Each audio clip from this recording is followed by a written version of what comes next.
Tamil news நேயர்களுக்கு அன்பு வணக்கம். இன்றைய நேர்காணலில் நம்மோடு இருந்திருப்பவர் தமிழ் நியூஸினோட ஆசிரியர் மற்றும் பத்திரிகையாளர் திரு செந்தில் சார். சார் வணக்கம். வணக்கம் ஐக்கியம். வணக்கம் சார். நம்ம பேசிக் கொண்டிருக்கக்கூடிய சமயத்திலேயே ட்ரெண்ட் மாறிடுமா அப்படிங்கிற ஒரு சந்தேகம். அந்த அளவுக்கு தமிழ்நாட்டினுடைய அரசியல் பெரும் பரபரப்பு உச்சத்தில் இருந்து கொண்டிருக்கிறதை நம்ம பார்க்கிறோம். நேற்றைய தினம் நம்ம உறங்கி கொண்டிருக்கக்கூடிய சமயத்துல ஒரு பரபரப்பு ஏற்பட்டிருக்கு. எல்லோரும் அமைதியாக இருக்கக்கூடிய சமயத்தில் அமமுகவினுடைய ஒரே ஒரு எம்எல்ஏ காமராஜ் அவர்கள் அவர் தாவேகாவுக்கு ஆதரவு கடிதம் கொடுத்து விட்டார் என்ற ஒரு விஷயம்.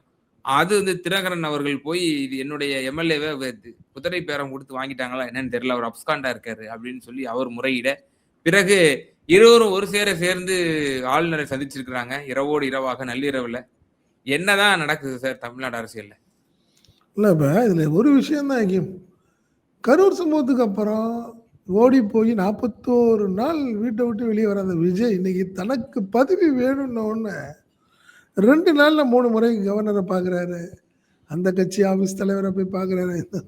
பார்க்கும்போது ஏன் விஜய் உங்கள்கிட்ட அன்னைக்கு 41 பேர் இறந்து போனால் அவங்க வீட்டுக்கு வந்திருக்கலாமே, எவ்வளவோ என்னென்னமோ சொல்கிறீங்களே, கூட்டங்கிறீங்க, ஆட்கள் வருது, எனக்கு சேஃப்டி இல்லைன்றீங்க. இப்போல்லாம் எப்படி சேஃப்டி இருக்குது உங்களுக்கு? என்னென்ன புரியலையே விஜயோடைய ஆட்டிடியூடு, அவருடைய விஷயங்கள்லாம் சொல்கிறேன். எனக்கு ஒரு திடீர்னு ஞாபகம் நேற்று நைட்டு நான் பார்த்தேன். நான் இந்த கடந்த 3 நாட்களில் எத்தனை முறை ஆஃபீஸ் போயிருப்பார், எத்தனை முறை இப்போ பட்டணப்பாக்கம் வீட்டுக்கு போயிருப்பார், எத்தனை முறை கவர்னர் வீட்டுக்கு போயிருப்பார், நேற்று சிபிஐ சிபிஎம் ஆஃபீஸ் போயிருக்காரு. என்னன்னே புரியலையே, இவ்வளோ இதாக இருக்கிறவர் ஏன் அன்னைக்கு கரூருக்கு போகலையேன்னு எனக்கு ஒரு பெரிய கேள்வி.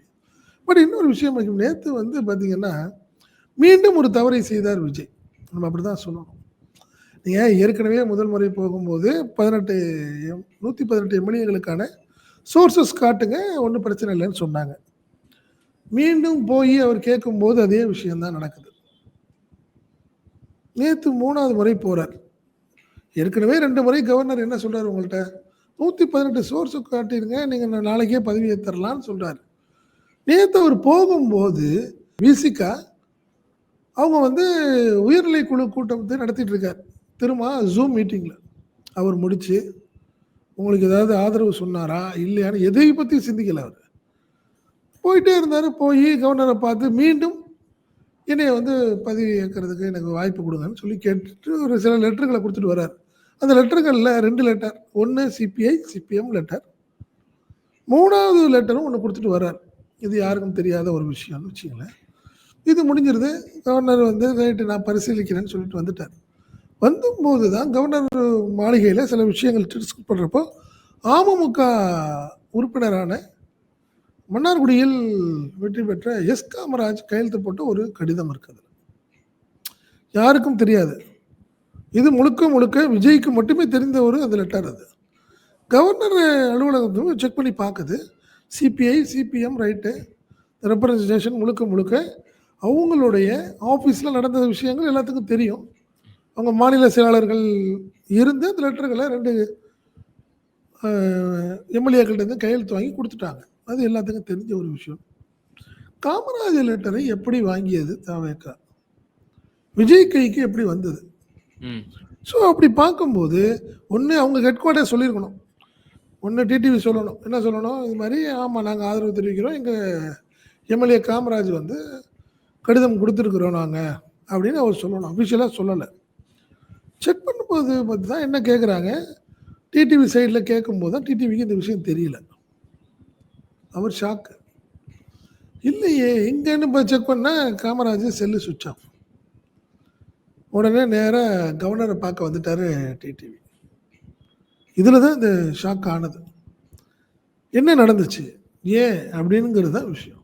டிடிவி என்ன சொல்கிறாரு, இல்லை எங்கள் எம்எல்ஏவை காணோம், எங்கள் எஸ் காமராஜ் எங்கே காணோம், அவர் பாண்டிச்சேரி ரிசார்ட்டுக்கு போனவர், அங்கே தான் இருப்பார் நான் எதிர்பார்த்தேன், பட் காணோம், என்னன்னு தெரியல.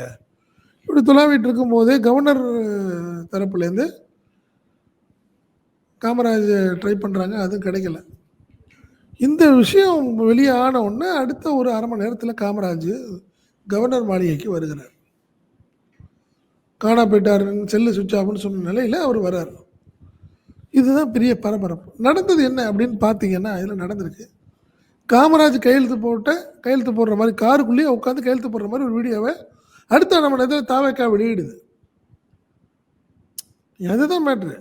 நீங்கள் டிடிவி என்ன சொல்லிட்டாரு, எங்களை யார் ஏமாத்துனது, தூய சக்தின்னு சொல்லிட்டு இருக்கிறவங்களுக்கு இது ஏன் இது வேண்டாத வேலை அப்படின்னு சொல்லி இதை கம்ப்ளைண்ட் பண்ண போகிறார். காமராஜ் போய் கம்ப்ளைண்ட் பண்ணிட்டாருன்னு வச்சுங்க. டிடிவி கம்ப்ளைண்ட் பண்ணிட்டார், வித்து காமராஜோட போய் கம்ப்ளைண்ட் பண்ணுறாரு. இது எல்லாமே போலி கடிதம் இது அப்படிங்கிற மாதிரி ஒரு விஷயத்த சொல்கிறாங்க. இதுதான் இப்போது பெரிய பிரச்சனையாக இருக்குது. அடுத்த ஒரு 1/2 மணி நேரம் இந்த கம்ப்ளைண்ட் ஆகி டிடிவி புகார் நான் கையெழுத்து போடலைன்னு காமராஜ் சொல்லும்போது சொல்லி 1/2 மணி நேரத்தில் தாவேக்கா தரப்பில் காருக்குள்ளேயே உட்காந்து ஒரு கையெழுத்து போடுற மாதிரி, யார் காமராஜ் கையெழுத்து போடுற மாதிரி ஒரு வீடியோவை வெளியிடுது தாவேக்கா தரப்பு. இது உச்சக்கட்ட குழப்பம். ஏன் தாவேக்காக்கு, ஏன் விஜய்க்கு இப்படி ஒரு, அதாவது இது கொல்லப்புறத்தில் வழியாக நுழைந்து ஆட்சியை பிடிக்கிறதுக்கு ஏன் இப்படி முயற்சி பண்ணுறாரு தெரியல. நீ இதில் என்ன இருக்குது, டிடிவிட்ட ட்ரை பண்ணி கேட்க வேண்டியது. இல்லைன்னா இல்லைன்னு சொல்ல போகிறாங்க, ஆமான்னு சொல்ல போகிறாங்க. எதுக்குன்னு ஏற்கனவே டிடிவிக்கு ஒரு பெரிய இது, விஜய்க்கு பெரிய சர்ச்சை என்னென்னா, தீய சக்தின்னு சொல்லிட்டு இருந்தீங்க எங்களை, திமுக கூட்டணியவோ திமுகவையும் சேர்த்து சொன்னீங்க. இப்போ திமுக கூட்டணியில் உள்ள எல்லாத்தையும் நீங்கள் கூப்பிட்ருக்குறீங்க, என் ஆட்சிக்கு எனக்கு வந்து நீங்கள் ஹெல்ப் பண்ணி கொடுங்கன்னு கேட்குறீங்க. அப்போ என்ன அர்த்தம் அப்படின்னு ஒரு பெரிய சர்ச்சை போயிட்டுருக்கு. இந்த நிலையில் காமராஜ் உண்மையிலே கையெழுத்து போட்டு கொடுத்தாரா, அந்த வீடியோ உண்மையா இல்லையா அப்படின்னு பார்க்கும்போது நம்மளுக்கு கிடைத்த தகவல் இது காமராஜ் கையெழுத்து போட்டது உண்மைதான்னு ஒரு தகவல் சொல்கிறாங்க. அமமுகவில் உள்ள ஒரு முக்கியமான நிர்வாகி தான் இதை, அவர் தான் விஜய்க்கு விலைக்கு போயிட்டாரு. விஜய் தரப்பு அவரை பர்ச்சேஸ் பண்ணி, அவர் மூலியமாக காமராஜை பர்ச்சேஸ் பண்ணி இந்த ட்ராமாவை பண்ணியிருக்கு. இது தெரிஞ்ச டிடிவி ஒத்துக்க மாட்டாருங்கிறார். டிடிவி அப்படியே மறைச்சு பண்ணியிருக்கிறாங்க. அன்எக்ஸ்பெக்டடாக கவர்னர் அலுவலகம் கேட்குது, நீங்கள் அமமுக வேட்பாளர், சுயேட்சை வேட்பாளர் யார்ட்டையும் கேட்கணும்னு அவசியம் இல்லை. அமமுக அவங்களுடைய சின்னத்தில் டிடிவி தினகரனுடையால் அங்கீகரிக்கப்பட்ட அந்த வேட்பாளர் இங்கே போகிறாரு, விஜய்க்கு சப்போர்ட் பண்ணுறாரு, உங்களுக்கு தெரியுமான்னு கேட்குது. கவர்னர் அலுவலகம் வெரிஃபை பண்ணுறப்ப தான் இந்த விஷயம் நடக்குது. புரியுதுங்களா? இதில் என்ன கொடுமைனா, டிடிவியோடைய இருந்த ஒரு நிர்வாகி தான் இந்த வேலையை பண்ணியிருக்காரு. காமராஜை பர்ச்சேஸ் பண்ணுறதுக்கான வேலைகளையும் லைன் எடுத்து கொடுத்துருக்காரு. இதில் என்ன ஒரு விஷயம், அதுதான் இது ஒரு சங்கடமான விஷயம். தாவேக்காக்கு ஏன் இந்த வேலை சார்? இப்போ இவர் தான் ஒரு அமமுக சார்பில், அந்த கட்சியின் சார்பில் ஒரே ஒரு எம்எல்ஏ தான் ஜெயிச்சிருக்காங்க மன்னார்குடியில், வந்து காமராஜ் என்பவர். ஸோ இப்போ இவர் தான் வந்து இந்த கட்சியின் அந்த சட்டமன்றத்தினுடைய தலைவராகவும் அவர் தான் இருப்பார், கொறடாவும் அவர் தான் இருப்பார், எவ்ரி திங் அவர் தான். சட்டமன்றத்துக்குள்ள அப்போ டிடிவி தினகரனால எந்த ஒரு டாமினன்ட்டும் பண்ண முடியாது. ஏன்னா அது கட்சி, அது தனி. வெளியே சட்டமன்றத்துக்குள்ள இவர் ஒருத்தர் தான். இவர் நினைச்சா இண்டிபெண்டா தன்னிச்சையா செயல்படலாம் இல்லையா? அதே வந்து ஆளுநர் அப்ஜெக்ஷன் பண்றதுக்கோ அதுக்கு வந்து வேலை அப்ஜெக்ஷன் பண்ணலையே, அவரே இல்லைன்னு சொல்லிட்டாரு. இப்போ பிரச்சனையே அதுதானே. ஆமாங்க, நான் தாங்க கையெழுத்து போட்டேன் அப்படின்னு. இதுக்கு ஒரு முக்கியமான சென்னை வக்கீல் ஒருத்தரும் அதுக்கு ஒரு பெரிய உடந்தை. அதுக்கு இந்த விஷயத்துக்கு சென்னையை சேர்ந்த ஒரு வக்கீலும் இதில் வந்து ஒரு உடந்தை இந்த விஷயத்தில். இது நான் என்ன சொல்கிறேன், 2 விஷயம். இது டிடிவிக்கு தெரியாமல் காமராஜ் போனது தவறு கிடையாது. நீங்கள் சொன்ன மாதிரி ஒரே ஒரு உறுப்பினர் டிக்ளேர் பண்ணியிருக்கலாமே. ஏன் இப்படி பல்ட்டி ஏன் அடிக்கிறார் காமராஜ்? காமராஜ் ஏன் பல்ட்டிக்கு என்ன காரணம் முக்கியம்? நான் தான் கேட்குறேன். நான் ஆமாங்க, நான் தான் ஆதரவு கொடுத்தேன்னு சொல்கிறதுல என்ன பிரச்சனை? ஏன் கையெழுத்து இல்லைன்னு சொல்லி ஏன் சொல்லணும்? போய் சரி கவர்னர் தரப்பு சரி, அப்போ போலி கையெழுத்து, போலி லெட்டர்லாம் நீங்கள் உடனே கூப்பிட்டு போலீஸில் சொல்லுங்கள், கம்ப்ளைண்ட் பண்ணுங்கன்னு சொல்லிட்டாங்க. இதெல்லாம் எப்படி வந்து பிரச்சனை பெருசாக வேறு மாதிரி மாறும்? இல்லை தாவேக்காக்கு ஏன் இந்த வேலைங்கிறதா ஃபர்ஸ்ட் ஆஃப் ஆல் என்னுடைய ஒரு.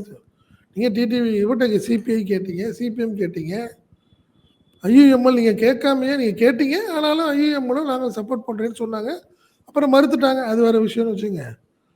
இப்போ நீங்கள் விசிகாவில் கேட்டீங்க, விசிகாவை நம்பாமல் ஏன் இந்த வேலையை பார்க்குறீங்க? திருமாவளவன் இன்னைக்கு காலையில் நாங்கள் சொல்கிறேன்னு சொல்கிற டைமில் விஜய்க்கு ஏன் இந்த வேலை? அப்போ திருமாவளவன் மேலே அவருக்கு நம்பிக்கை இல்லையா? இல்ல திருமாவளவன் ஏதாவது டிமாண்ட் வைக்கிறத வந்து அவருக்கு வந்து ஏத்துக்க முடியலையா? ஏன் இல்ல திருமாவளவன் வளரக்கூடாதுன்னு நினைக்கிறாரா? என்ன பிரச்சனைன்னு தெரியலையே விஜய்க்கு. சார், இதுல இன்னும் முக்கியமான ஒரு கேள்வி இருக்கு. இப்போ ஒரு ஆளுநர் முதல் முறையாக எந்த மாநிலத்திலும் இப்படி நடந்தது இல்ல. தொலைக்காட்சிகளுக்கெல்லாம் வந்து ஆடியோ வழியாக பேட்டிலாம் குடுத்தாரு. ஆமா. இப்ப அந்த ஆளுநர் தான் என்ன சொன்னாரு, நான் வந்து இப்ப பதவி பிரமாணம் செஞ்சு வச்சுட்டேன் அப்படின்னா, குதிரை பேரத்துக்கு வந்து நானே வந்து கதவு ஆமா. தொறந்த மாரி இது ஆயிடும் குதிரை பேரம் அப்படின்ற தானே. ஒரு இது விஷயத்த குதிரை வந்து பேரம் தானே.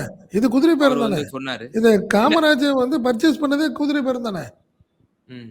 இதுல தாவேக்கா குதிரை பேரம் தானே பண்ணிட்டு இருக்கு. சொல்லுங்க. ஆனா சார், இப்போ இந்த குதிரை பேரத்தை ஒரு காரணமாக வைத்து சட்டமன்றத்தையே கலைப்பதோ, அப்படிப்பட்ட நடவடிக்கைகளை ஈடுபடுவதற்கு இப்படிப்பட்ட ஒரு காரணங்கள்லாம் முன்கூட்டியே சொல்லி வைக்கிறாரா? அப்படிங்கிற ஒரு கேள்வி வருது. இல்ல உண்மைதாங்க. நீங்க ஆனா தாவேக்கா தான் காரணம். இது இல்ல. இதுக்கு முழுக்க முழுக்க நீங்க கவர்னர விட்டுருங்க. இதுக்கு ம். முழுக்க முழுக்க காரணம் விஜய். புரியுதுங்களா? இது முதல்ல யாருக்கு போய் பேசி கேட்டிருக்கணும் நீங்க? திமுகட்ட வந்து கேட்கணும்னு அவசியம் இல்ல. 47 உறுப்பினர்களை கொண்ட அதிமுகவுக்கு நீங்க போயிருக்கணும். நீங்க உதிரி கட்சிகளுக்கு நீங்க பேசி 118ன்னு ஒரு மேஜிக் நம்பர வாங்கி எத்தன நாள் ஓட்ட முடியும்னு நினைக்கிறீங்க நீங்க? இந்த கவர்மெண்ட் எவ்வளவு நாள் ஓடும்? 118 உறுப்பினர்கள் ஆதரவுடன் இந்த கட்சி நடக்கும்போது, ஒரு முக்கியமான ஸ்கீம், இல்ல ஒரு முக்கியமான மசோதா, இதுக்கு இந்த 118 பேரும் ஒத்துக்கணும். கம்யூனிஸ்டுகள் அந்த பாலிசி மேட்டர்ல வேற மாரி முடிவு எடுத்தாலோ, விசிகா வேற மாரி முடிவு எடுத்தாலோ, உங்களால என்ன பண்ண முடியும்? ம். ஏங்கிறேன் நான். நீங்க வேணும் அதாவது இது முழுக்க முழுக்க காரணம் விஜய் தான்றேன் நானு. இது ஒரு இதுல வேற யாராவது ஒரு வாரமோ, ஒரு மாசத்துலயோ கவர்மெண்ட் கவிழ்க்கப்பட்ட பட்சத்துல அது ஒரு தன்னை சிம்பத்தியா கிரியேட் பண்ணிக்கிட்டு, இத அரசியல் லாபம் பண்றதுக்காக விஜய் ரெடி ஆகுறாரு. அதுதான் காரணம் அது. முழுக்க முழுக்க. ஏங்க நீங்க மெஜாரிட்டி உள்ள ஒரு பெரிய பார்ட்டிய காட்டு, அவங்கள கன்வின்ஸ் பண்ணி, ஏங்க 10 பேர போய் பார்க்கறதுக்கு ஒரே ஒருத்தர போய் பாருங்கன்னா ஏங்க உங்களுக்கு என்னங்க பிரச்சனை? அதுல கூப்பிட்டு ஏதாவது டிஸ்கஸ் பண்ணி பண்ணலாமே. கன்வின்ஸ் பண்ணவே இல்ல அவரு. நீ சிபிஐ, சிபிஎம், விசிகா இப்படி போயிட்டே இருக்கிறது வந்து எத்தன நாளுக்கு எக்கேயும் ஓட முடியும்? குதிரை பேரம்ங்கிறது யாருக்கு காரணம்? இவர் தான் காரணம். அதான் சொல்றேன். முழுக்க முழுக்க இந்த விஷயம் தான். அவர் அதாவது விஜய்க்கு அரசியல் தெரியவில்லை. இப்போது தமிழகமும் அவருக்கு அரசியலை கற்றுக் கொடுத்துக்கிறது நான் பார்க்குறேன். இந்த விஷயத்துல 108ன்னு நீங்க முடிவு பண்ண அன்னைக்கு சாயங்காலமே என்ன வந்திருக்கணும் நீங்க? எங்க போயிருக்கணும்? என்னவா சார் ஆனா இருந்திருக்கும்?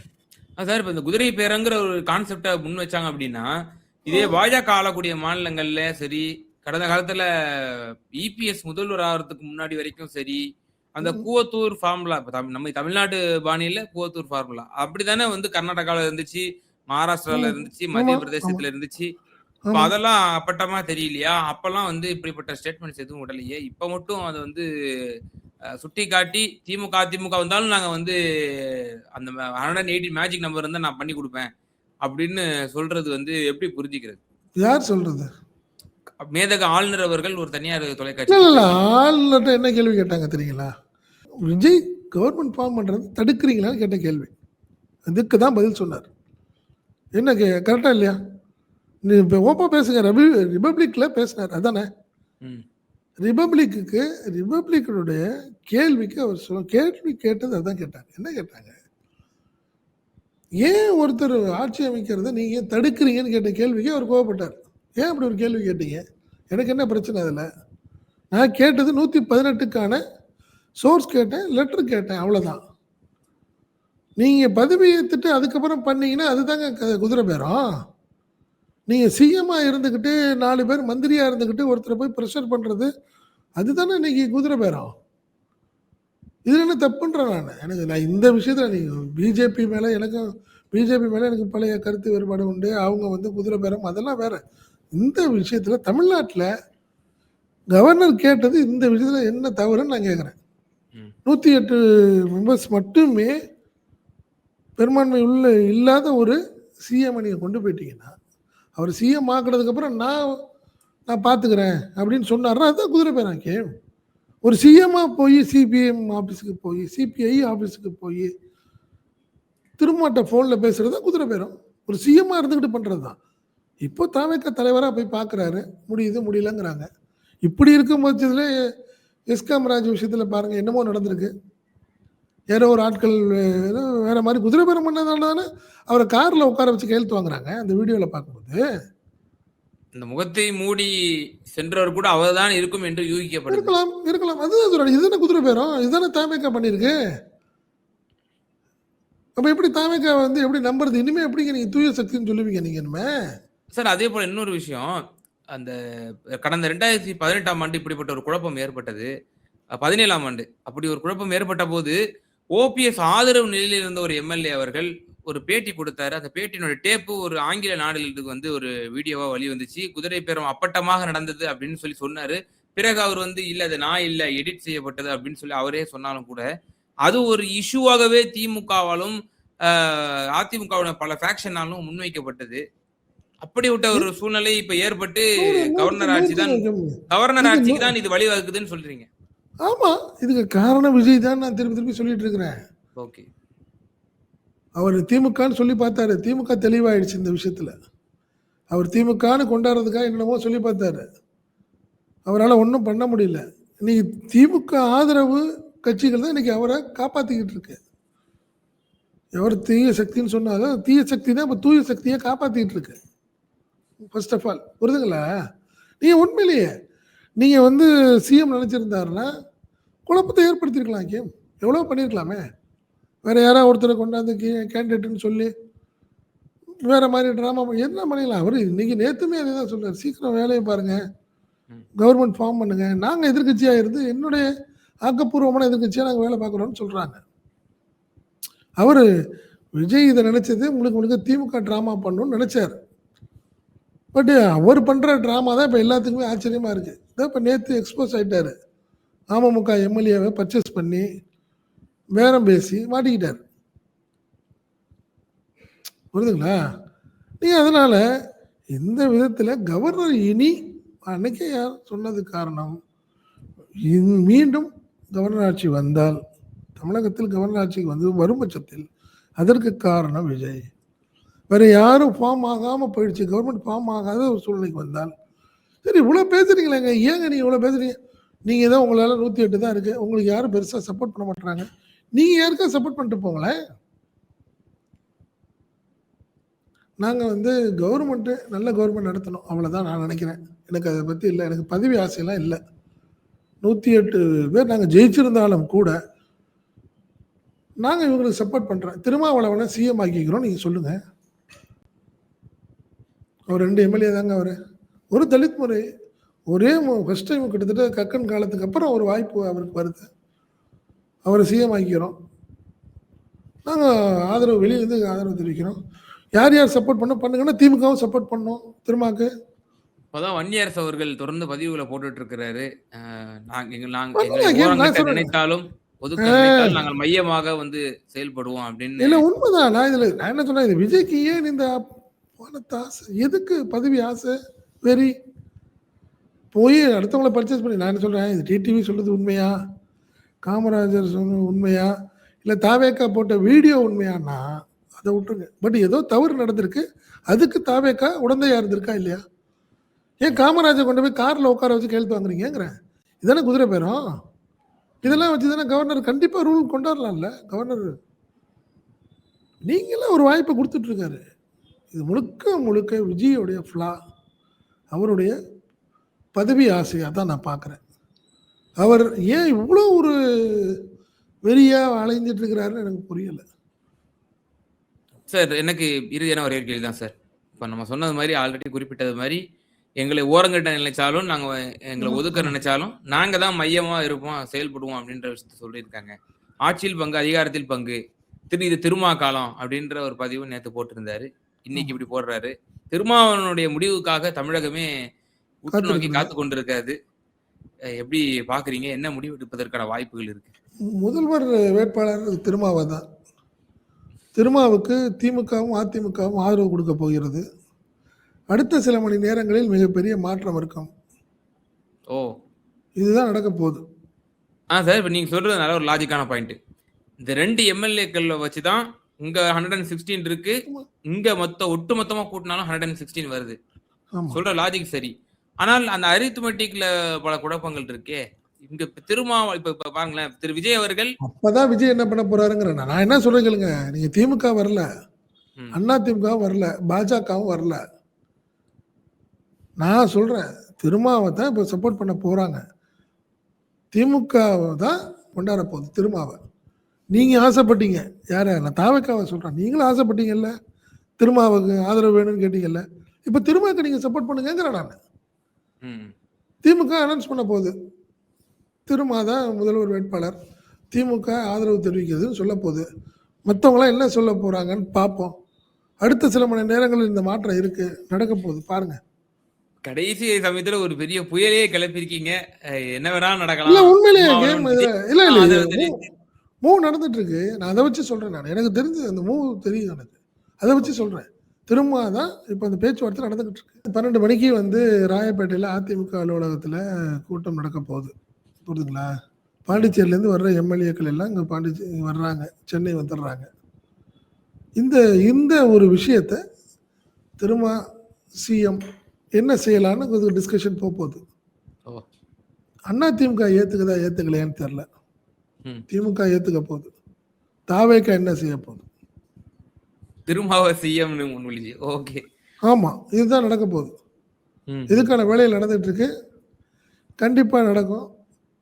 அதுல வெற்றி பெறுவாரா மாட்டாரா? அதிமுக ஆதரிக்குமா? அதெல்லாம் எனக்கு தெரியல. ம். பட் இப்போ ஒரு சான்ஸ் வந்திருக்கு. திருமாவுக்கு ஒரு சான்ஸ் வருது. ஏன்னா திருமா வந்து டெப்டி சிஎம் கேட்டுட்டு இருக்காரு. எதுல? தாவேக்காலன்னு ஒரு தகவல் போயிட்டு இருக்கு. ஆனால் நேற்று நள்ளிரவு முதல்வர் அந்த இதை பேசியிருக்காரு. தனது சகாக்கள்கிட்ட பேசியிருக்காரு. என்ன சொல்லியிருக்காரு? ஏன் திருமா தான் அங்கே ஆதரவு தெரியலங்கிறது திருமாவே நீங்கள் சப்போர்ட் பண்ணுங்கள். திரும்ப சிஎம் கேண்டிடேட்டாக போடுவோம். ஒரு முறை மாற்றி பார்ப்போமே அப்படின்னு கேட்டிருக்காரு.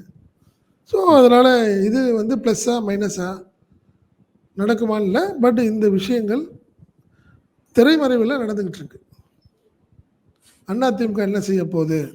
ம். ஏன்னா அவர் எடப்பாடி பழனிசாமி அவர் நான் தான் சிஎம்மாக இருக்கணுங்கிறதுல தெளிவாக இருக்கார். அடம் பிடிக்கிறார். நான் தான் சிஎம் அப்படிங்கிறதுல அடம் பிடிக்கிறார். ஸோ அதிமுக ஏற்றுக்குமா மாட்டமோ இருக்குமா இருக்காதான்னு தெரில. விஜயோடைய கனவு பனாலா ஒருவேளை திரும்ப சிஎம்னு வந்து மற்ற எல்லாம் ஒன்றாயிட்டாங்கன்னு வச்சுக்கோங்க. ம். ம். ம். விஜயோடைய கனவு வந்து பலிக்காமல் போய்விடுங்கிறது தான் என்னுடைய ஒரு இன்னைக்கு நீ சொன்ன மாதிரி அடுத்த 1 மணி நேரம் 2 மணி நேரத்தில் நிறைய டெவலப்மெண்ட்ஸ் இருக்கு. ம். இதுக்கு ஒரு வாய்ப்பு இருக்குன்ற நான் இதற்கான மூவ் வந்து போயிட்டு இருக்குன்னு நான் சொல்லுவேன். நிச்சயமா சார்.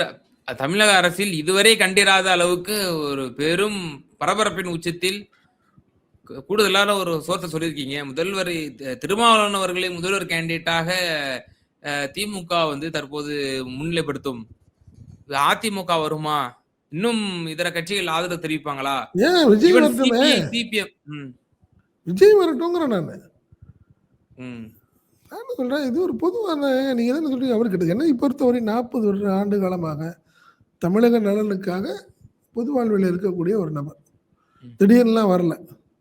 1 வருஷம் 2 வருஷம் இல்லை கடுமை. அதே மாதிரி கலைஞரோட நெருங்கி பழகினவர். அம்மையார் ஜெயலலிதாவோடையும் ஒரு பழகினவர். என்ன விஜய்கிட்ட மட்டும் பழகலைன்னு நினைக்கிறேன். மற்ற எல்லாத்தையும் பழகியிருப்பாரு. ஸோ அதனால பார்ப்போம் என்ன செய்வோன்னு பார்ப்போம். இப்போ நம்ம ஈத்தமிழ் ஆரம்பிப்போமே அதை கண்டிப்பா. இந்த நிச்சயமா விஷயத்த சார். நிச்சயமா ஒரு பரபரப்பான ஒரு சூழ்நிலை நிலவிக் கொண்டிருக்கிறது. பல கருத்துக்கள வந்து எங்க நேயர்களுக்கு பகிர்ந்தீங்க. ரொம்ப நன்றி சார். நன்றி. நன்றி.